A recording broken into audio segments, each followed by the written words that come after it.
There are moments in life when a single decision changes everything, not because it seems important at the time, but because its consequences continue echoing long after the moment has passed. The night Dorian Gray walked away from Sibyl Vane, he believed he had merely ended a romance. Nothing more. Nothing less. He believed tomorrow would arrive and life would continue as usual. But sometimes, the people we hurt carry out actions far longer than we do. And sometimes, the price of cruelty is greater than we ever imagined. The morning sunlight entered Dorian's room. Soft, warm, peaceful. A beautiful morning. Yet Dorian felt strangely uneasy. His eyes drifted toward the portrait. The portrait that had somehow changed. The portrait that now carried a faint expression of cruelty around its mouth. He approached slowly, studying every detail. The change was small, almost invisible, but it was real. And for the first time, fear entered his heart. Because if the portrait could change once, what else might it become? A servant entered the room carrying a letter. Dorian opened it casually, then froze. His face turned pale. His hands trembled.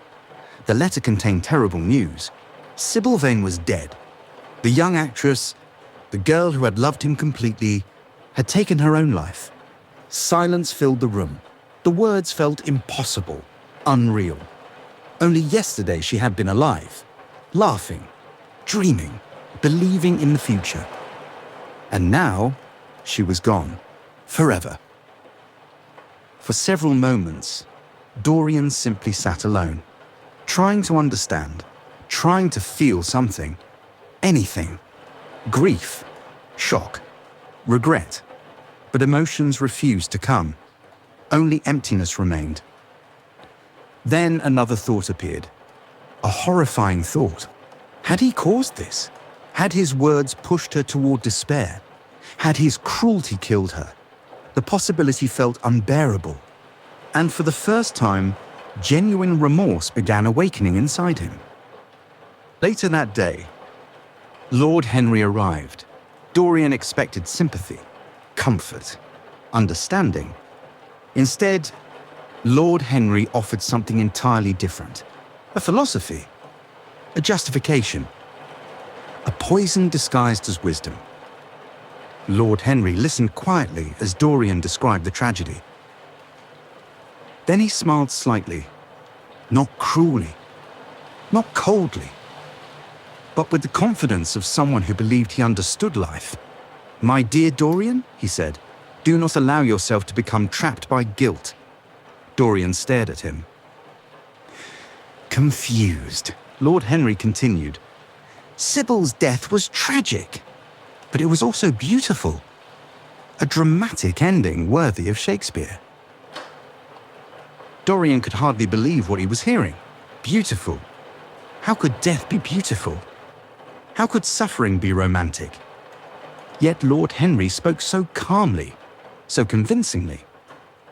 That doubt began entering Dorian's mind. Perhaps he wasn't responsible. Perhaps this tragedy was simply fate. Perhaps he deserved forgiveness. The more Lord Henry spoke, the easier it became to escape guilt, and that was the true danger. Because guilt exists for a reason. It reminds us of our humanity. Without it, darkness enters unnoticed. That evening, Dorian stood once more before the portrait, studying the altered expression carefully. And suddenly, he understood. The portrait knew. The portrait reflected the cruelty he had shown Sibyl. Not his face, not his body, his soul. And in that moment, he faced a choice. Perhaps the most important choice of his life.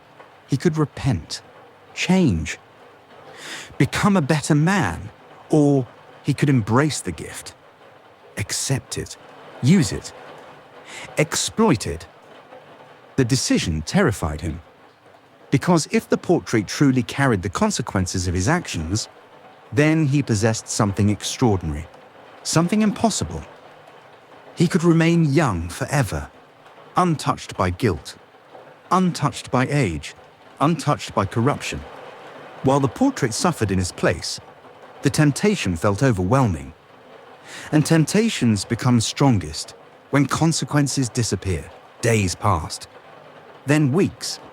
Slowly, Dorian stopped thinking about Sibyl. The pain faded, the guilt faded, the memory faded.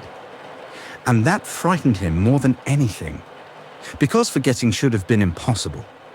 Yet somehow, it happened naturally, as though Lord Henry's philosophy had begun replacing his conscience. One thought at a time, one excuse at a time, one justification at a time. Life became exciting again. Dorian attended parties, social gatherings, private dinners, exclusive clubs. Everywhere he went, people admired him. His beauty remained unchanged, his youth remained untouched, and every compliment fed the growing vanity inside him. Yet each night, he returned home and checked the portrait, always checking, always watching, always wondering what new secret it might reveal. One evening, he noticed another change. The cruelty remained, but something else had appeared. A subtle hardness in the eyes, a faint shadow.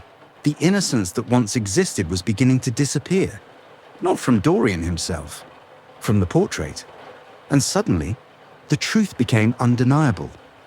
The painting was alive, not physically, not magically in the way fairy tales describe, but spiritually. The portrait had become a mirror, not of appearance, but of character. For many people, such a discovery would have inspired fear, remorse, self-reflection.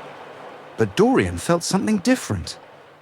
Curiosity, because deep inside, he had already begun changing. The young man who once feared corruption was becoming fascinated by it. The portrait no longer seemed like a warning. It seemed like freedom. And so, for the first time, Dorian made a conscious decision. He would hide the portrait, protect it, keep it secret. No one could ever see what it was becoming. No one could ever discover the truth.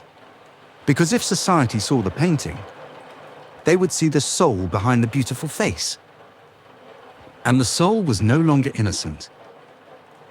That night, workers carried the portrait to a locked room hidden deep inside the house.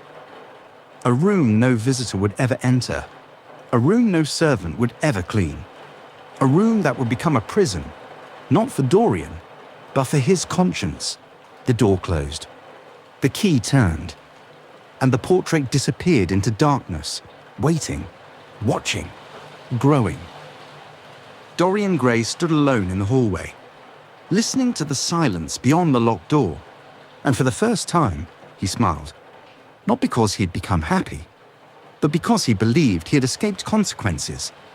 He believed he had found a way to enjoy life without paying the price. But every human being eventually learns the same lesson. Nothing remains hidden forever. Not guilt, not corruption, not the truth. The portrait was hidden. The secret was safe. And Dorian Gray remained as beautiful as ever. But behind that locked door, something was waiting, something patient, something hungry, something that would continue growing darker with every choice he made. And in the next chapter, Dorian will begin exploring a world of pleasure, temptation, and moral decay. A world that promises freedom while quietly destroying everything it touches. Because sometimes, the greatest prison is not the one that locks us inside. It is the one we willingly build around ourselves. You have been listening to The Picture of Dorian Gray, Chapter 3, The Price of Cruelty. And here at NOIIR, we explore stories about beauty, obsession, human nature, and the darkness hidden beneath perfect lives. If you enjoyed this chapter, join us for Chapter 4, because Dorian's journey has only just begun. And the portrait is becoming more dangerous with every passing day. Until next time, good night.